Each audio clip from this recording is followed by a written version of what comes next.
Assalamualaikum warahmatullahi wabarakatuh. Saudara muslimin dan muslimah, setiap yang bernyawa akan merasakan mati, dan hanya pada hari kiamat sajalah diberikan dengan sempurna balasanmu. Barang siapa dijauhkan dari neraka dan dimasukkan ke dalam syurga, sungguh dia memperoleh kemenangan. Kehidupan dunia hanyalah kesenangan yang memperdaya. Quran Surat Al-Imran ayat 185.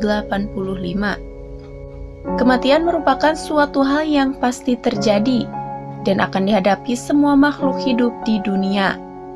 Bila telah digariskan waktunya, siapapun, kapanpun, dan dimanapun, kematian tetap akan datang.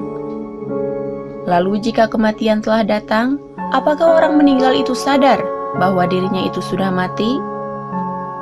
Namun sebelum lanjut, jangan lupa klik tombol subscribe dan aktifkan lonceng notifikasinya agar terus mendapat info-info menarik lainnya. Juga like dan share jika video ini bermanfaat. Orang yang mati awalnya tidak menyadari bahwa dirinya mati. Dia merasa dirinya sedang bermimpi mati. Dia melihat dirinya ditangisi, dimandikan, dikafani, disolati hingga diturunkan ke dalam kubur. Dia merasa dirinya sedang bermimpi saat dirinya ditimbun tanah. Dia berteriak-teriak tetapi tidak ada yang mendengar teriakannya. Beberapa waktu kemudian, saat semua sudah pulang meninggalkannya sendirian di bawah tanah, Allah Subhanahu wa Ta'ala kembalikan ruhnya. Dia membuka mata dan terbangun dari mimpi buruknya. Dia senang dan bersyukur bahwa ternyata apa yang dia alami hanyalah sebuah mimpi buruk, dan kini dia sudah terbangun dari tidurnya. Kemudian dia meraba badannya yang hanya diselimuti kain. Dia bertanya kaget, "Di manakah bajuku? Kemana celanaku?" Lalu dia meraba sekelilingnya yang berupa tanah. "Di manakah aku? Tempat apa ini? Kenapa bau tanah dan lumpur?" Kemudian dia mulai menyadari bahwa dia ada di bawah tanah. Dan sebenarnya apa yang dialaminya bukanlah mimpi. Dia sadar bahwa dirinya benar-benar telah mati. Berteriaklah dia sekeras-kerasnya, memanggil orang-orang terdekatnya yang dianggap bisa menyelamatkannya. "Ibu, ayah, kakek, nenek." Tidak ada seorang pun yang menjawab. Dia yang selama ini lupa pada Allah Subhanahu wa Ta'ala pun ingat bahwa Allah Subhanahu wa Ta'ala adalah satu-satunya harapan. Menangislah dia sambil meminta ampun. "Ya Allah, ya Allah, ampunilah aku, ya Allah." Dia berteriak dalam ketakutan yang luar biasa, yang belum pernah dirasakan sebelumnya sepanjang hidupnya.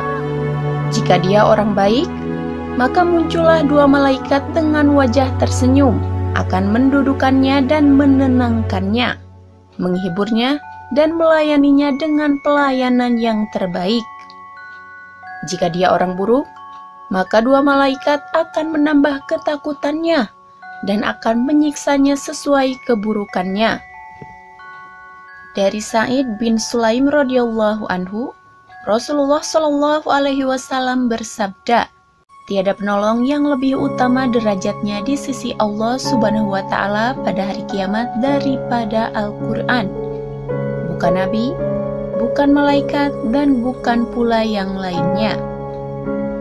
Sedangkan Al-Bazzar meriwayatkan dalam kitab La'ali Masnunah bahwa jika seseorang mati atau meninggal dunia, ketika orang-orang sibuk dengan kain kafan dan persiapan pengebumian di rumahnya, tiba-tiba seseorang yang sangat tampan berdiri di kepala mayat. Ketika kain kafan mulai dipakaikan, dia berada di antara dada dan kain kafan.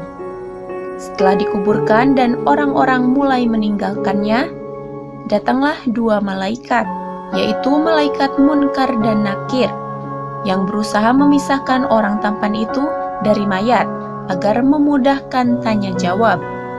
Tetapi si tampan itu berkata, "Ia adalah sahabat karibku. Dalam keadaan bagaimanapun, aku tidak akan meninggalkannya. Jika kalian ditugaskan untuk bertanya kepadanya, lakukanlah pekerjaan kalian. Aku tidak akan berpisah dari orang ini, sehingga ia dimasukkan ke dalam surga."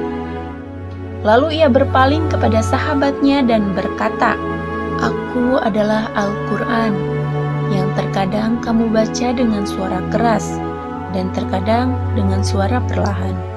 Jangan khawatir, setelah menghadapi pertanyaan Munkar dan Nakir ini, engkau tidak akan mengalami kesulitan." Setelah para malaikat itu selesai memberi pertanyaan, ia menghamparkan tempat tidur dan permadani sutra yang penuh dengan kasturi dari Malail A'la. Wallahu alam biswab.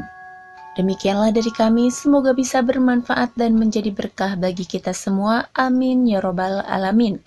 Wassalamualaikum warahmatullahi wabarakatuh.